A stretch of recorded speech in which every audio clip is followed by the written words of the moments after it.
বিয়েবাড়ির শেষ দিনে স্টার্টারে প্রথমে ছিল ফুচকা, তারপরে চলে গেছিলাম এই প্রনের আইটেমটা নিতে।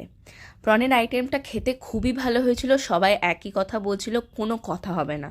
তারপরেই চলে গেছিলাম এই চিকেনের কাউন্টারটাতে, যেখানে চিকেন হরিয়ালি কাবাব আর চিকেন রেশমি কাবাব দুটোই ছিল। যাই হোক, আমি টেস্ট করেছিলাম, খুবই ভালো লেগেছিল।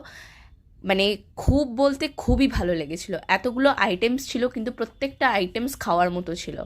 এমন কোনোটা বলবো না যে কোনো আইটেম খারাপ হয়েছিল। ক্যাটারিংয়ে ছিল ঘোষ ক্যাটারিং।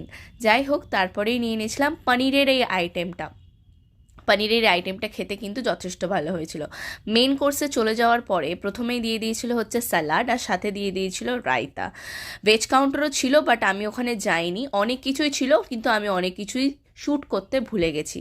তারপরেই দিয়েছিল এই বাটার নানটা, সরি বেবি নানটা। তারপরে দিয়ে দিয়েছিল হচ্ছে আমি মাটন বিরিয়ানি নিয়ে নিয়েছিলাম। মাটন বিরিয়ানিটা খেতে যথেষ্ট ঝুরঝুরে হয়েছিল আর খুবই ভালো হয়েছিল, খুবই টেস্টি হয়েছিল, যেটা স্বাদ আমি কিনা আজও ভুলতে পারছিলাম না। যাই হোক, আমি জানি না আমি কেন নিলাম না চিকেন চাপটা। সবাই বলছিল চিকেন চাপটা নিলে এটার সাথে আরও ভালো খেতে হতো, কিন্তু আমি তো চিকেন সেই রকমভাবে খাই না, মাটনও খাই না, বাট মাটনের বিরিয়ানিটা নিয়েছিলাম। যাই হোক, তার সাথে একটা উইয়ার্ড কম্বিনেশনে নিয়ে নিয়েছিলাম হচ্ছে আমি কাতলা মাছটা। কাতলা মাছ যে কোনো অনুষ্ঠানে দেখলে আমি ওটাকে স্কিপ করতে পারি না। জানি তোমরা হয়তো এটাকে অদ্ভুত কম্বিনেশন বলবে যে বিরিয়ানির সাথে মাছ কী করে খাচ্ছে, বাট হ্যাঁ, শেষ পাতে চাটনি আর পাঁপড় দিয়ে খাওয়া শেষ